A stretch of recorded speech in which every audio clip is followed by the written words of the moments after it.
Welcome back to AV Veterans Talk. We're continuing our conversation with this week's guest, Lori Mowry.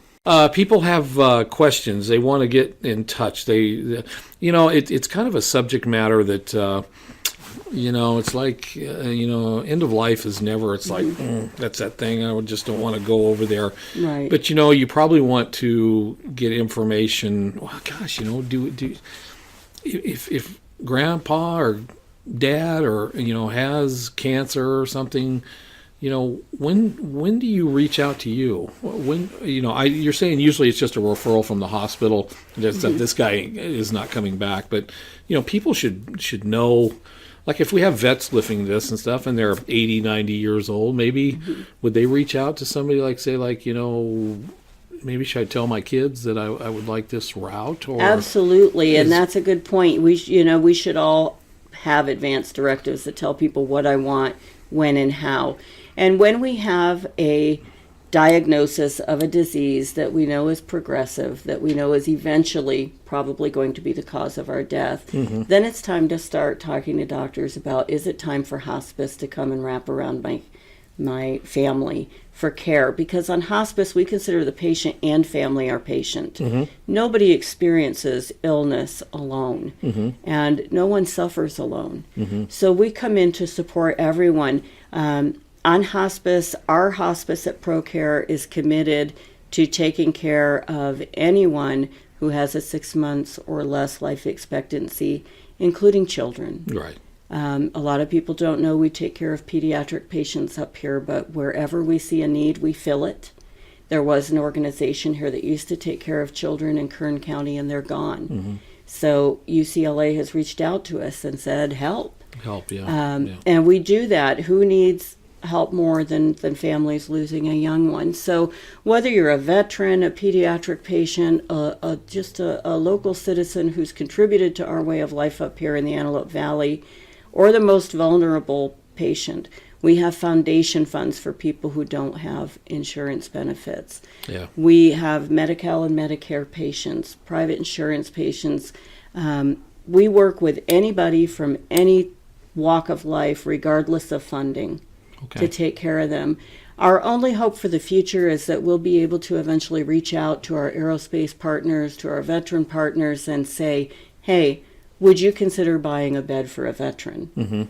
Because there are, unfortunately, our homeless veterans who can't find a place to receive services, and we hear about them after they pass away, alone in an emergency room or on the streets. Yeah, that's heartbreaking.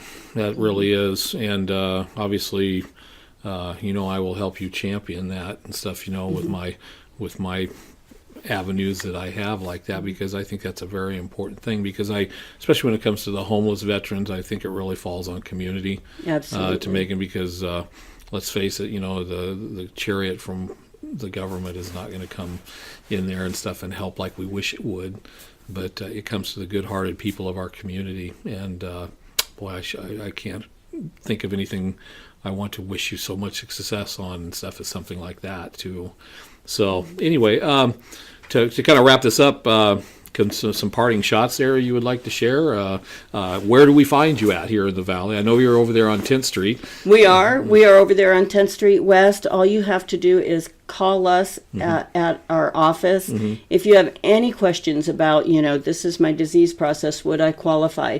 People think only cancer patients with a few days left of life qualify. Right. And actually, we've had ALS patients on for extended periods of time, a couple of years, because it is a progressive, very debilitating disease, and they need more care, and Medicare approves that. We have people with heart disease, people with COPD, people who need extra care.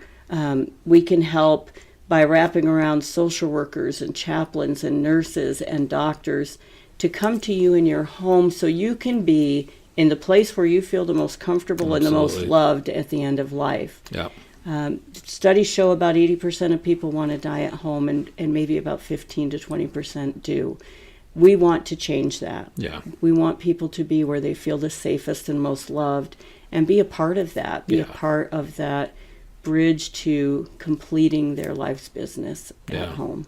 Yeah, and my parting shot there is, you really hit something that's really near and dear to my heart, because my dad died in a retirement home, and I still feel guilt today that he didn't die at home in his own bed.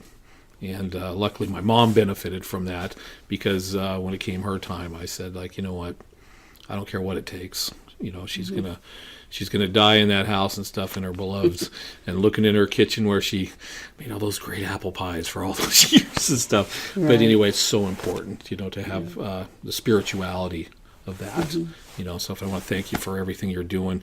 I want to thank you and Jerry and the crew over there at ProCare and stuff for all you do for the veterans, and I see it, you know, and stuff, and I know that you're doing the work of the angels, you know, when it comes to our veterans. We really love our work, and we thank you for what you're doing, and we invite you, if you would like to be contacted when we do our public events, when we do our public presentations, if you want to participate in presenting those awards, or, you know, we do USO dance parties at the retirement homes, we do pinning ceremonies. We'd invite you to join us, and we know Dennis and Jerry know how to find you. Yeah, I love to come out to those things, but I'm the guy, you know, I don't know, when you take me out in public, it's like you try to put me over the corner. Something, I do it. Look at him snorting on the radio now. What the heck is that? I guess it was really good.